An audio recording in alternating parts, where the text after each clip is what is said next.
Civil सेवा के आप सभी अभ्यर्थियों का देवप्रयागम IAS DPIS में स्वागत है मित्रों। और आप सभी भारत के राष्ट्रपति की शक्तियों का अध्ययन कर रहे हैं। हम लोगों ने अपने पिछले क्लास में राष्ट्रपति की शक्तियों के संबंध में विवेचना की थी और हमने बताया था कि भारत का राष्ट्रपति क्या होता है, विपुल शक्तियों का भंडार होता है और इन शक्तियों का प्रयोग वो स्वयं अपनी इच्छानुसार और अनुच्छेद 74 में दिए गए मंत्रिपरिषद के निर्णयानुसार उनसे परामर्श करके करता है, उनसे सलाह के आधार पर करता है। और इस संदर्भ में हमने आपको एक सिनेरियो की विवेचना की थी, वो था 1950 से लेकर के 2024 तक की उसकी स्थितियों में क्या क्या बदलाव आया है, किस प्रकार से राष्ट्रपति अपनी इन शक्तियों के अभ्यास करने के क्रम में किस प्रकार से राष्ट्रपति में क्या क्या परिवर्तन हुआ है। तो उन्हीं शक्तियों के अभ्यास के क्रम में आज हम लोग चर्चा करेंगे राष्ट्रपति की विधायी शक्तियाँ। सबसे पहली शक्ति आपकी आती है राष्ट्रपति की विधायी शक्ति। भारत का राष्ट्रपति संसद का अभिन्न अंग होता है और आप जानते हैं कि वो राज्याध्यक्ष होता है, राष्ट्राध्यक्ष होता है और संसद का अभिन्न अंग होता है। इस रूप में संसद के साथ संबद्ध रहते हुए वो जिन जिन शक्तियों का अभ्यास करता है वह सभी शक्तियाँ उसकी क्या कहलाती हैं, वह सभी शक्तियाँ उसकी विधायी शक्तियाँ कहलाती हैं। यानी विधायिका से जुड़े रह करके आप सीधे समझिएगा एक लाइन में, विधायी शक्ति का आशय क्या है कि राष्ट्रपति का विधायिका से संबद्ध रहते हुए संपूर्ण शक्तियों के अभ्यास करने की स्थिति ही क्या कहलाती है, उसकी विधायी शक्ति कहलाती है।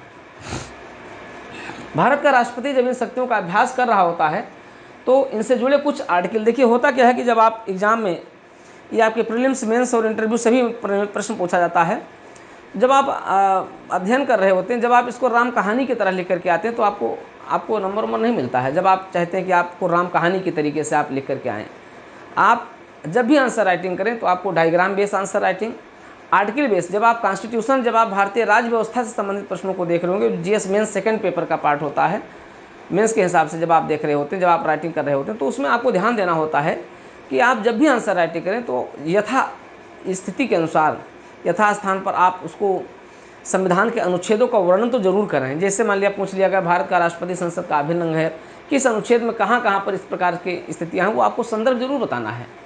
तो सबसे पहले आप एक डायग्राम दीजिए, डायग्राम देने के बाद फिर आप आंसर राइटिंग करना शुरू कर दीजिए। आप देख रहे हैं कि हमारी आंसर राइटिंग की क्लासेज भी लगातार चल रही है और आंसर राइटिंग में भी कई ढेर सारे लोग जो उसमें आंसर राइटिंग कर रहे हैं उसका लाभ भी ले रहे हैं। तो आंसर राइटिंग में सबसे पहले, जैसे मान लिया यही अगर प्रश्न आ गया कि भारत का राष्ट्रपति संसद का अभिन्न अंग है, विवेचना कीजिए।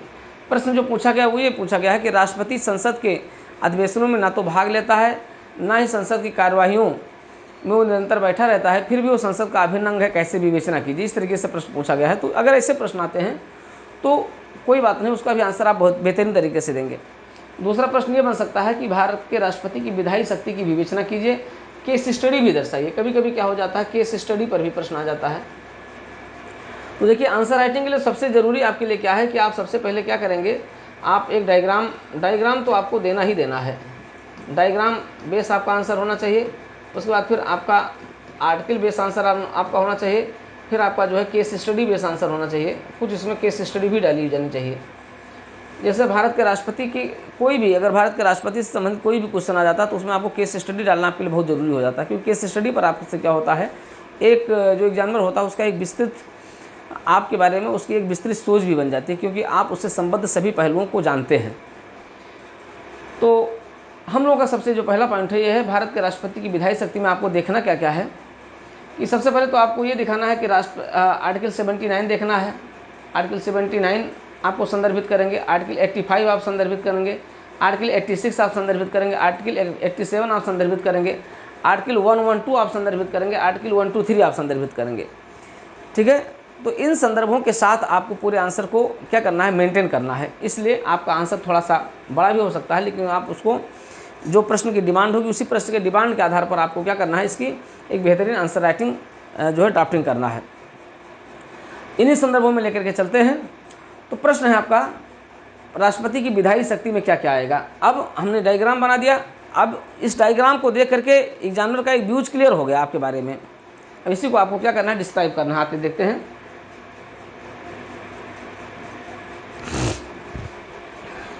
तो सबसे पहले तो आप आपने अर्थ बताया कि आप ये देखें कि हाँ विधायी शक्ति का आशय क्या है। तो विधायी शक्ति का आशय क्या हो गया, राष्ट्रपति की विधायी शक्ति का आशय हो गया कि विधायिका के साथ आप देखेंगे विधायिका के साथ जुड़े रहकर, विधायिका के साथ जुड़े रहकर जिन शक्तियों का वो अभ्यास करता है, जिन शक्तियों का अभ्यास करता है या प्रयोग करता है, उसी को हम क्या कहते हैं, उसी को हम उसकी विधायी शक्ति कहते हैं। उसी को राष्ट्रपति की विधायी शक्ति की संज्ञा दी जाती है, शक्ति की संज्ञा दी जाती है। ठीक है। अब संविधान में राष्ट्रपति को विधायी शक्तियों का जो स्रोत है वो हमने आपको बताया था। तो सबसे पहले आप ये देखेंगे कि वो विधायी शक्तियाँ क्या क्या हैं। तो सबसे पहले आप देखेंगे विधायी शक्ति में आर्टिकल 79 क्या कहता है। आर्टिकल 79 कहता है कि भारत का राष्ट्रपति क्या है, भारत का राष्ट्रपति संसद का अभिन्न अंग है। संसद का अभिन्न अंग है। आप जानते हैं कई बार ये प्रश्न पूछा गया है कि संसद बराबर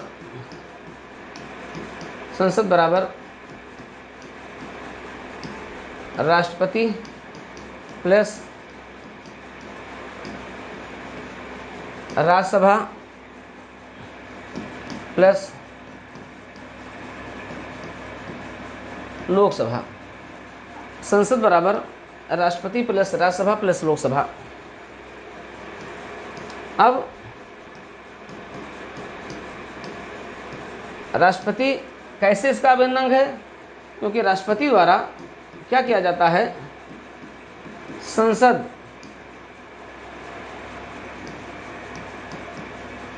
के अंग के रूप में क्या किया जाता है, दोनों सदनों से जो पारित विधेयक होते हैं, दोनों सदनों से जो पारित विधेयक होते हैं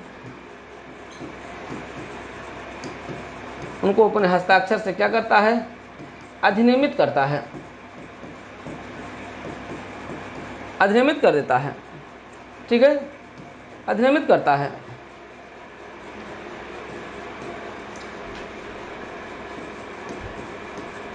दोनों सदनों का, हालांकि इसको भी हम डिटेल आगे भी देखेंगे, अनुच्छेद 85, 86, 87 में देखेंगे। दोनों सदनों से पारित विधेयक को अधिनियमित करता है। दोनों सदनों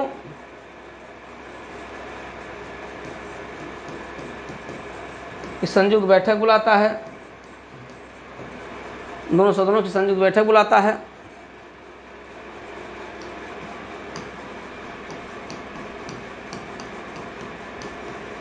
दोनों सदनों का सत्र आहूत करता है। दोनों सदनों का जो सत्र होता है तो सत्र आहूत भी करेगा और सत्रावसान भी करेगा, सत्रावसान करता है। अब ये इस प्रश्न का उत्तर है, कैसे भारत का राष्ट्रपति संसद का अभिन्न अंग है, क्योंकि वो संसद के साथ क्या है, निकटता से जुड़ा हुआ है, संसद के साथ वो अनिवार्य रूप से जुड़ा हुआ है। और इस रूप में वो संसद के साथ जुड़े रहकर के संसद सभी संसदीय गतिविधियों को अपने इन शक्तियों के माध्यम से क्या करता है, प्रभावित करता है, संचालित करता है, सत्रावसान करता है। लोकसभा को भंग कर सकता है, लोकसभा को भंग करता है, शक्तियां हैं उसकी। ठीक है, राष्ट्रपति द्वारा संसद के अंग के रूप में क्या क्या किया जाता है, संसद के अंग के रूप में ये सारी चीज़ों को आप दिखाएंगे, जितने भी इसके कार्य हैं लोकसभा को भंग कर सकता है। ठीक है, संसद को संबोधित करता है, संबोधित करता है, संसद को कुछ सूचना भेज सकता है, संसद को सूचना भेज सकता है, भेज सकता है। ठीक है।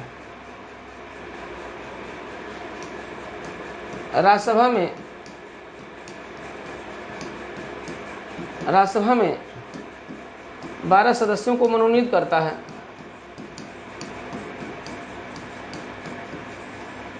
मनोनीत करता है। लोकसभा में 2020 तक 2 एंग्लो इंडियन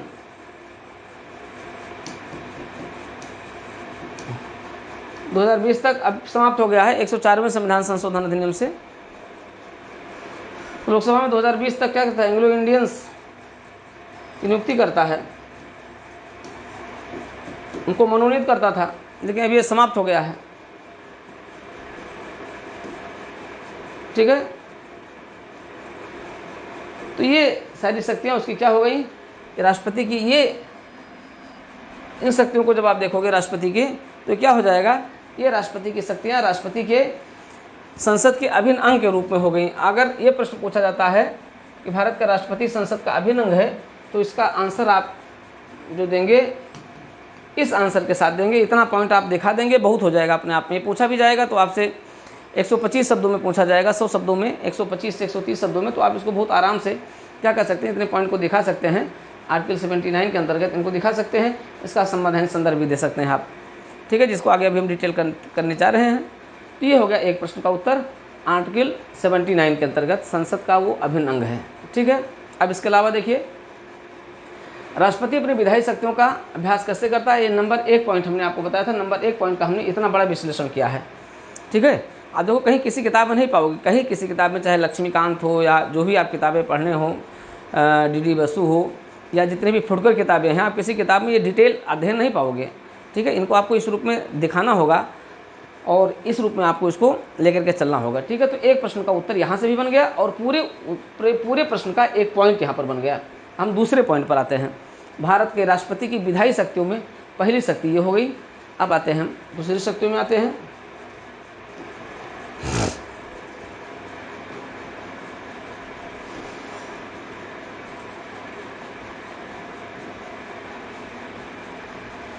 अब आर्टिकल 79 के अंतर्गत आपने देख लिया कि भारत का राष्ट्रपति किस प्रकार संसद के अभिन्न अंग के रूप में कार्य करता है। ठीक है।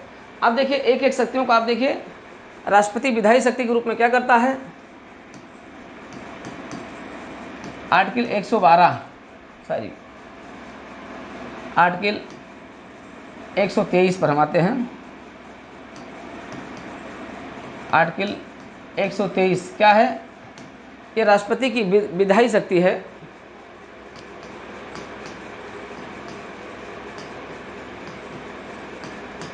विधायी शक्ति है। अनुच्छेद 123 में लिखा ही है राष्ट्रपति की विधायी शक्ति, आप पढ़िएगा। अनुच्छेद 123 क्या कहता है, राष्ट्रपति की विधायी शक्ति है। ठीक है। और उसके अंतर्गत एक ही शक्ति रूप में आ जाती है, अध्यादेश जारी करने की शक्ति आती है, अध्यादेश जारी करने की शक्ति।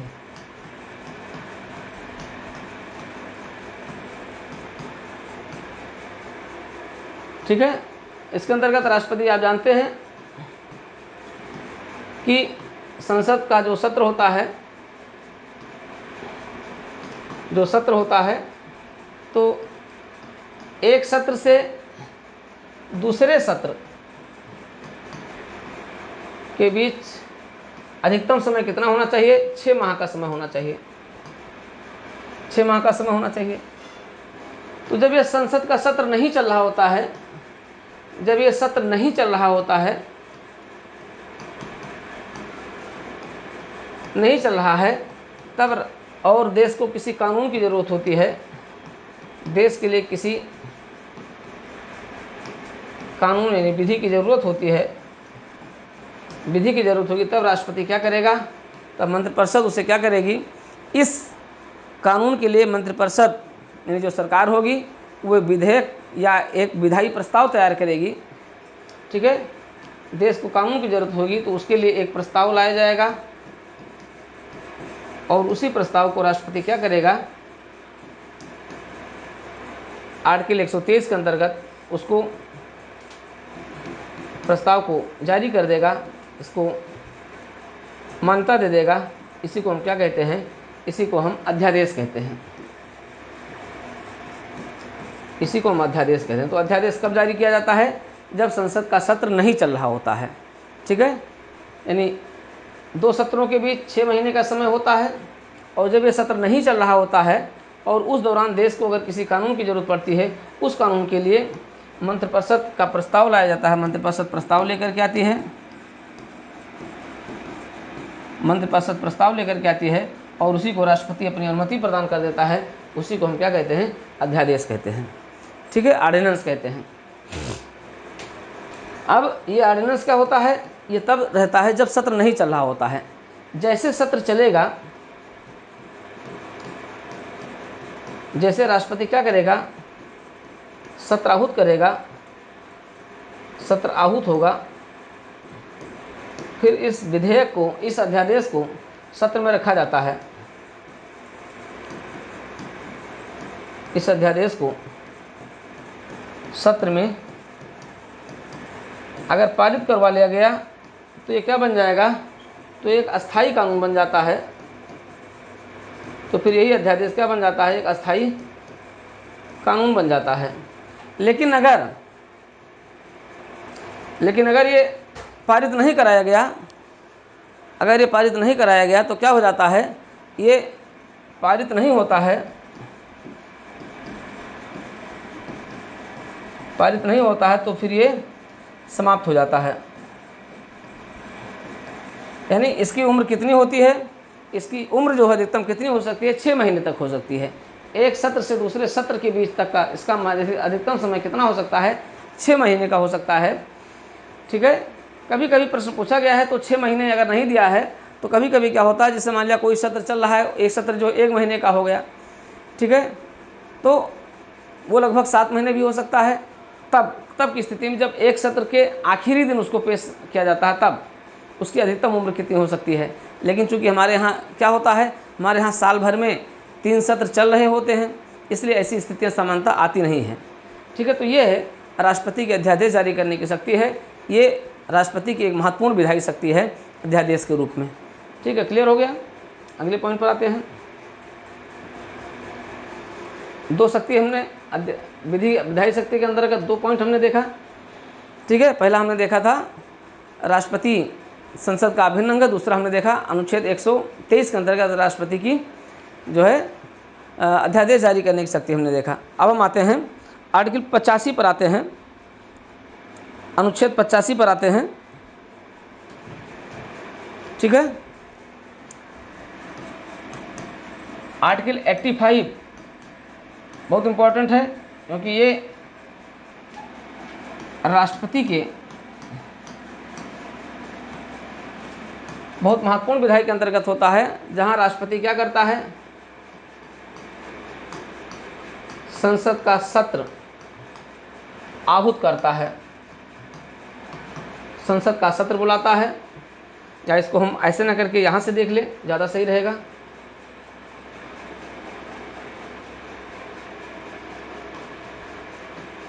राष्ट्रपति क्या करेगा, राष्ट्रपति संसद का सत्र बुलाएगा, सत्र आहूत करता है, ठीक है, नहीं सत्र आयोजित करता है। अब आप जानते हैं 3 सत्र होते हैं, 3 सत्र होता है। एक होता है आपका बजट सत्र होता है, बजट सत्र होता है। एक आपका होता है मानसून सत्र होता है, और एक आपका शीतकालीन सत्र होता है। तो 3 सत्र होते हैं। बजट सत्र होता है, मानसून सत्र होता है और शीतकालीन सत्र होता है। तो सत्र को आहूत करता है। इन तीनों सत्रों को जब जब आवश्यक होता है, राष्ट्रपति को लगता है कि अब इसका सत्र होना चाहिए, तो जहाँ चाहे, इसमें कहा गया है राष्ट्रपति समय समय पर प्रत्येक सदन में किसी ऐसे समय और स्थान जो वह ठीक समझे अधिवेशन के लिए सत्र को आहूत करेगा। ठीक है, फिर क्या करता है तीनों सत्र, इसमें लोकसभा और राज्यसभा दोनों का सत्र आहूत कर लिया गया निर्धारित समय के लिए। जब संसद पढ़ाया जाएगा तो उसमें आपको डिटेल पढ़ाया जाएगा। फिर क्या करता है, सत्रावसान करता है, सत्रावसान करता है,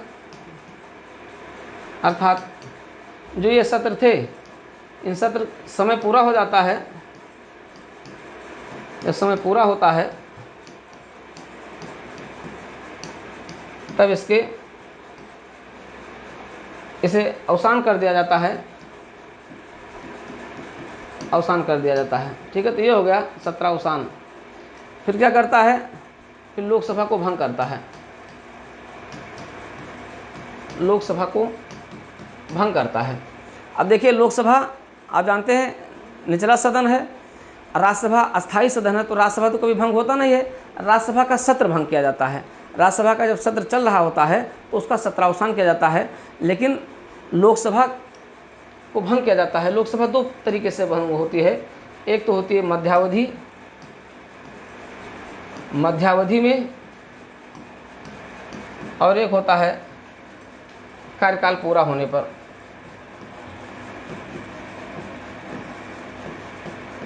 तो मध्यावधि में कब भंग होती है, जब मंत्रिपरिषद अपना जो है बहुमत खो चुकी होती है, ऐसी कोई स्थिति आती है तब, और अब नए लोकसभा के गठन होने की संभावनाएं क्षीण हो जाती हैं, तब राष्ट्रपति क्या करता है, अनुच्छेद 85 के अनुसार जो है लोकसभा को भंग करने का आदेश जारी करता है। तो ये मध्यावधि होती है। जब कार्यकाल पूरा हो जाता है तब वो अगले लोकसभा का गठन करने के लिए इसे भंग करता है, और उसके बाद क्या होता है, फिर लोकसभा का चुनाव होता है, अगला चुनाव होता है, और फिर नए चुनाव में फिर नई लोकसभा क्या होती है, गठित होती है। ठीक है, इस तरीके से ये हो गया अनुच्छेद 85 के तहत राष्ट्रपति की विधायी शक्ति। ठीक है, सत्र को आहूत करना, सत्रावसान करना और लोकसभा को भंग करना बहुत इंपॉर्टेंट है। आप इसको प्रीलिम्स के लिए भी ध्यान रखिएगा, मेंस में आपसे यहाँ प्रश्न पूछा जाएगा तो आप यही डायग्राम बना करके इसी को आप डिटेल लिख दीजिए, अपने आप में सफिशिएंट हो गया। और अगर पूछा जाता है इंटरव्यू में, पूछा हो जाता है इंटरव्यू में कई बार पूछा गया तो आप इसको यहाँ से दिखाएंगे। ठीक है, तो एक बार बना लीजिए इसको। फिर हम लोग आते हैं अनुच्छेद 86 पर आते हैं, फिर 87 पर आते हैं।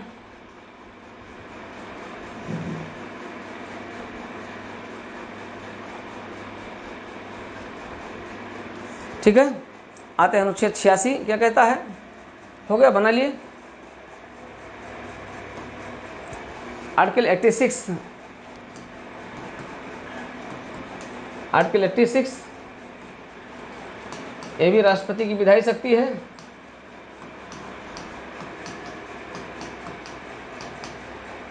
क्या करता है राष्ट्रपति संसद के संबंध में,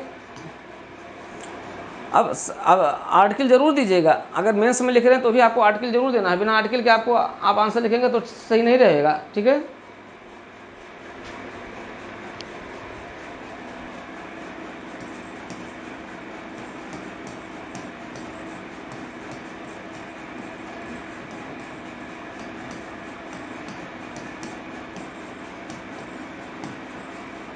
अभिभाषण देता है राष्ट्रपति, क्या करता है संसद के दोनों सदनों में, ठीक है, अभिभाषण देता है, या फिर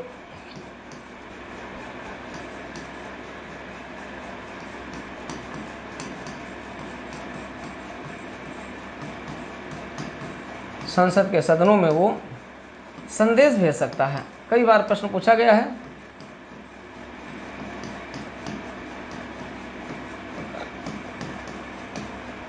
ठीक है, तो अनुच्छेद 86 क्या कहता है, राष्ट्रपति की विधायी शक्ति के अंतर्गत क्या है, राष्ट्रपति संसद के दोनों सदनों में अभिभाषण कर सकता है। ठीक है, संसद के सत्र को किस लिए बुलाया गया है, कहाँ किस कारण से बुलाया गया है। ठीक है, तो एक साथ संसद के दोनों सदनों को एक साथ बुला लिया गया है।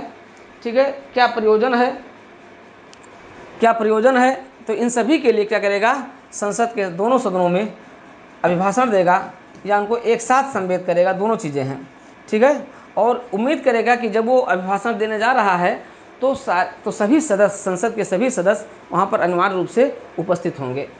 इसी प्रकार से जब किसी भी सदन में कोई विधेयक लंबित होता है, कोई भी विधेयक लंबित है और उस विधेयक को पारित करवाना अनिवार्य होता है और सदन पारित नहीं कर रहा होता है, तो राष्ट्रपति क्या करेगा, राष्ट्रपति उस सदन को या दोनों सदनों में, ठीक है, उस सदन को क्या करता है, अपना संदेश भेजेगा और इस संदेश में कहा जाएगा कि राष्ट्रपति उस लंबित विधेयक को तत्काल उस सदन से पारित करवाने की अपेक्षा करता है। ठीक है, ऐसी स्थिति में ये अनुच्छेद 86 राष्ट्रपति की एक महत्वपूर्ण विधायी शक्ति के रूप में देखा जाता है, जाना जाता है। ठीक है, अगले आते हैं आर्टिकल 87 पर आते हैं।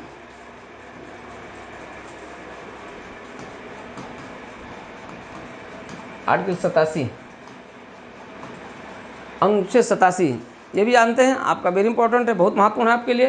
राष्ट्रपति के विशेष अभिभाषण की बात करता है। ठीक है, राष्ट्रपति विशेष अभिभाषण कब देता है, इसके बारे में ये कहता है।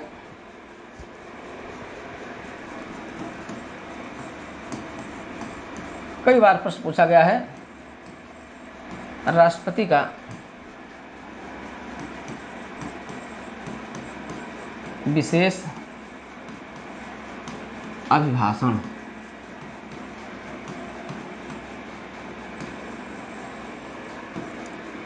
तो विशेष अभिभाषण क्या होगा,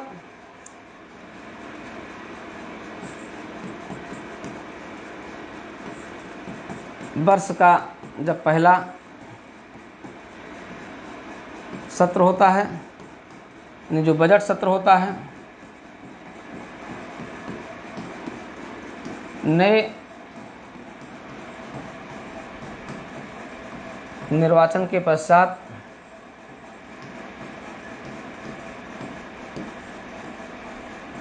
नई लोकसभा का गठन होता है। नोट कर लीजिए, नई लोकसभा का जब गठन होता है, ठीक है, तो विशेष अभिभाषण का मतलब विशेष स्थिति में, वो विशेष परिस्थिति क्या होती है, जब राष्ट्रपति क्या करता है, दोनों सदनों में या दोनों सदनों को संबोधित करते हुए अपना विशेष अभिभाषण देता है, तब ये स्थितियाँ ये होती हैं। ठीक है, तो कब होता है, जब लोकसभा के लिए प्रत्येक निर्वाचन के पश्चात प्रथम सत्र का आरंभ होता है। ठीक है, प्रत्येक वर्ष के प्रथम सत्र के, यानी जो प्रथम सत्र होता है वो क्या होता है, वो इसमें होता है, यानी को बजट सत्र के रूप में होता है। ठीक है, तो ये है विशेष सत्र के बारे में। और इस सत्र के दौरान देखता है कि क्यों बुलाया गया, कारण बताता है क्यों बुलाया गया है ये सत्र। उस सत्र के, विशेष सत्र के बुलाए जाने का वो कारण ही बुलाया जाता है। ठीक है, तो पॉइंट कर लीजिए, बहुत इंपॉर्टेंट हो गया आपका राष्ट्र जो है अनुच्छेद 87। ठीक है, आपके लिए बहुत ही इंपॉर्टेंट हो गया। अब ये दोनों आपने देख लिया। अब हम लोग आते हैं अगले पॉइंट पर आते हैं। देखिए, सबसे महत्वपूर्ण आपका अनुच्छेद 111 होता है, अनुच्छेद 108 है, फिर अनुच्छेद 111 होता है। हम लोग उसको दोनों को देखते हैं। अनुच्छेद 87 हो गया, तो ये भी आपका वेरी इंपॉर्टेंट है, कई बार प्रश्न पूछा गया है, इन्हीं दोनों पर प्रश्न पूछा गया है।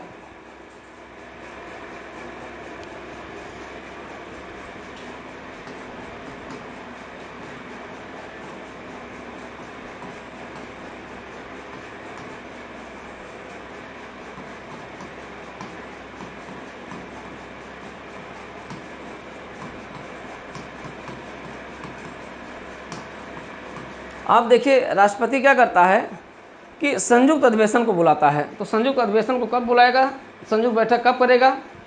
ठीक है, राष्ट्रपति द्वारा संयुक्त बैठक बुलाया जाना, एक मिनट,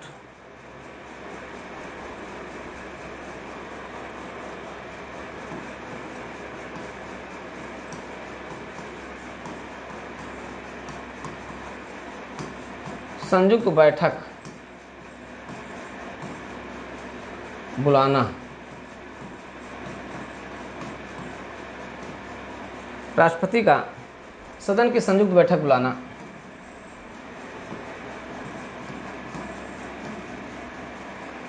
भारत का राष्ट्रपति अनुच्छेद 108 के अंतर्गत क्या करता है, सदन की संयुक्त बैठक बुलाता है। कब बुलाता है, जब कोई विधेयक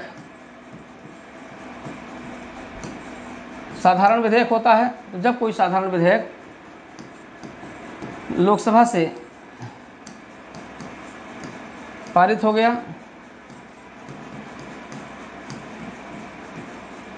राज्यसभा में गया और यहाँ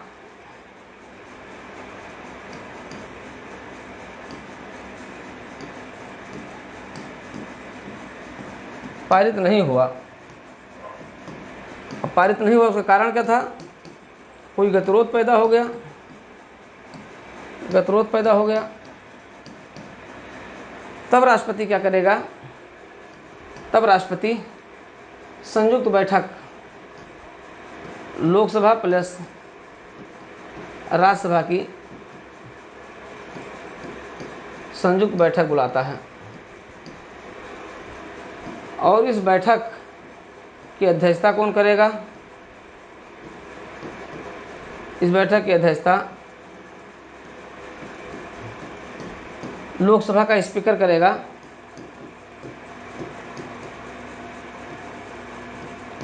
लोकसभा का स्पीकर, अगर स्पीकर नहीं है तो डिप्टी स्पीकर करेगा।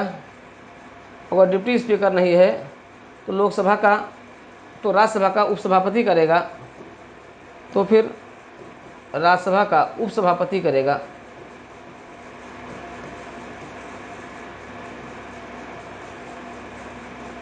ठीक है, लोकसभा प्लस राज्यसभा की संयुक्त बैठक बुलाएगा, बैठक की अध्यक्षता करेगा। कौन? लोकसभा का स्पीकर करेगा या डिप्टी स्पीकर करेगा, या फिर वो नहीं है तो उपराष्ट्रपति यानी नहीं करेगा। फिर उसकी बैठक की अध्यक्षता कौन करेगा? उपसभापति करेगा राज्यसभा का। ठीक है, तो ये है राष्ट्रपति की। और अब तक आप जानते हैं कि 3 बार, अब तक कुल 3 बार राष्ट्रपति संयुक्त बैठक, दोनों सदनों की संयुक्त बैठक को बुलाया है। पहला है पंडित जवाहरलाल नेहरू के समय में, जब जो है दहेज बिल पर मामला फंसा था, तो संयुक्त बैठक बुलाई गई थी, उसको पारित कराया गया था। फिर जो है दूसरी बार आप देखते हैं बैंकिंग बिल पर था, और तीसरा आप देखते हैं कि पोटा के बिल पर था, जब वाजपेयी जी के समय में हुआ था। तो इस तरीके से समय समय पर भारत का राष्ट्रपति अपनी विधायी शक्ति का प्रयोग करते हुए और क्या करता है, संसद में गतिरोध उत्पन्न हो जाने की स्थिति में संसद की विधेयक को अगर पारित करवाना अनिवार्य होता है, बहुत ही ज़रूरी होता है, तब क्या करता है, संसद की दोनों सदनों के संयुक्त बैठक बुला करके और उसे पारित करवाता है। ठीक है, ये हो गया। अब आता है अनुच्छेद 111 पर आते हैं। क्लियर हो गया? आर्टिकल 111, आर्टिकल 111 इसकी विधायी शक्ति है, बहुत इंपॉर्टेंट है। आर्टिकल 111 विधेयकों को अनुमति दिए जाने के संबंध में, विधेयकों को अनुमति दिए जाने के संबंध में आप देखें तो विधेयकों को अनुमति दिए जाने के संबंध में अगर आप देखते हैं तो कुछ विधेयक जो होते हैं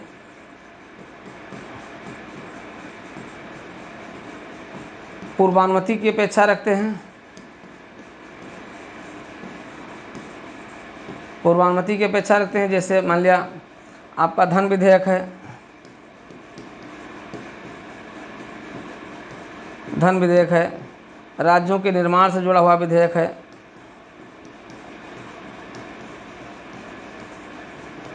ये है।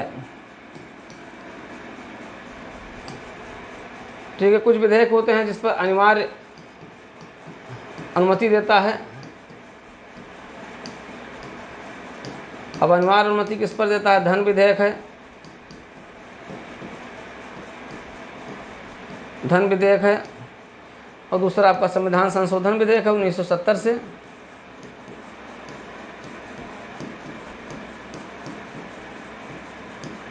धन विधेयक है या फिर संविधान संशोधन विधेयक है, ये है।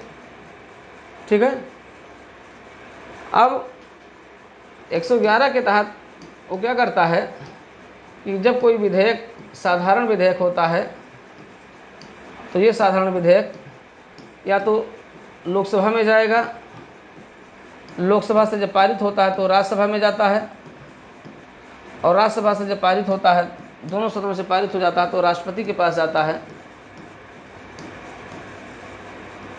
राष्ट्रपति क्या करता है, इसको अपनी अनुमति प्रदान कर देता है। राष्ट्रपति इसको अपनी अनुमति दे देगा,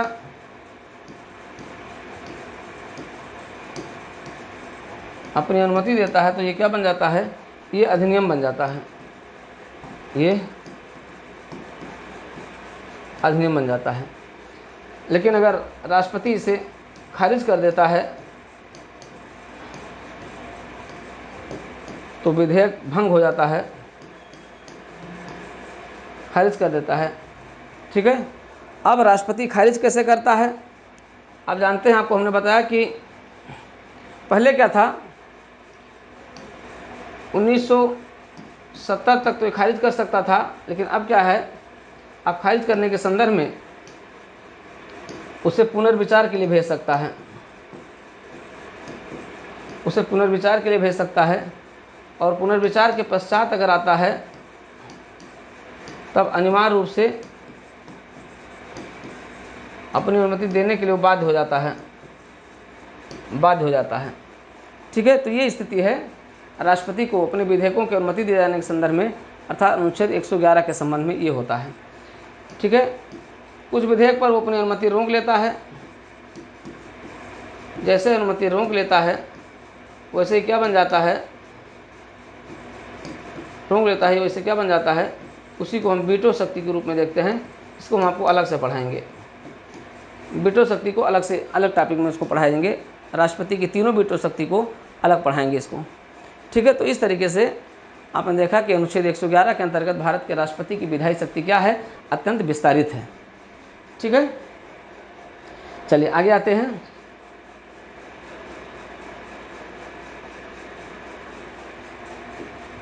ये तो हो गए भारत के राष्ट्रपति की विधायी शक्तियों के संदर्भ में। इसके अलावा विधायी शक्ति का विस्तार क्या है,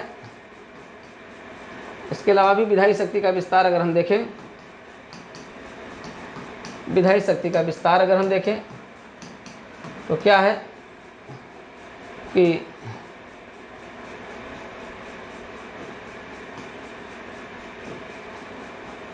राष्ट्रपति लोकसभा में 2 एंग्लो इंडियन की नियुक्ति करता था 2020 तक, जो प्रतिबंधित हो गया है, अब नहीं कर सकता है। राज्यसभा में ये 12 सदस्यों को मनोनीत करता है,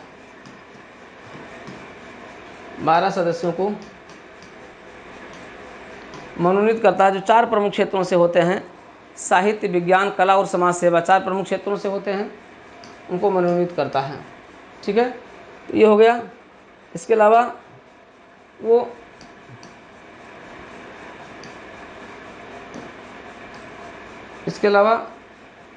कई रिपोर्ट होती है जिसे वो सदन में रखवाता है,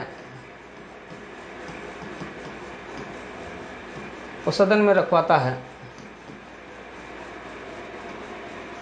वो सदस्यों, जो संसद सदस्य होते हैं,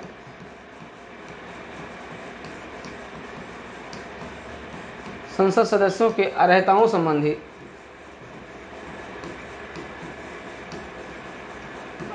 संबंधी मामलों पर निर्णय लेता है, संबंधी जो विषय होते हैं उस पर निर्णय लेता है। ठीक है, उनकी सदस्यता से संबंधित विषयों पर निर्णय लेता है। तो इस तरीके से आपने देखा कि भारत के राष्ट्रपति की अगर आप देखें, अब इसका मूल्यांकन करें तो पिछले 77 सालों का मूल्यांकन करें, विगत 77 वर्षों में भारत के राष्ट्रपति की ये शक्तियाँ निर्बाध रूप से संचालित की जा रही हैं। ये निर्बाध रूप में संचालित की जा रही हैं। यद्यपि समय समय पर इसमें कुछ विवाद समय समय पर उत्पन्न होते रहे हैं, लेकिन फिर भी अगर आप देखें तो पिछले 77 वर्षों में भारत का राष्ट्रपति अपनी विधायी शक्तियों का समुचित रूप से प्रयोग कर रहा है। और इन शक्तियों के प्रयोग करने के संबंध में कभी कभी कुछ शक्तियों को आप देखते हैं जो वीटो की शक्ति के रूप में विवादित होती रही है। इसको हम लोग वीटो की शक्ति के रूप में देखेंगे।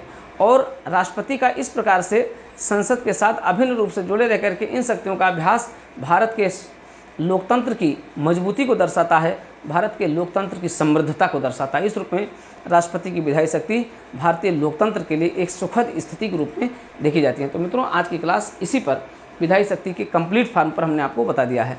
ठीक है, अब हम लोग अगली शक्ति पर चर्चा करेंगे। राष्ट्रपति की वीटो शक्ति बहुत बार पूछा गया है, आपके प्रीलिम्स प्लस मेंस में पूछा गया है। तो ये प्रश्न के संबंध में ये क्लास आपकी यहीं तक पूरी होती है। ये क्लास आज यहीं तक।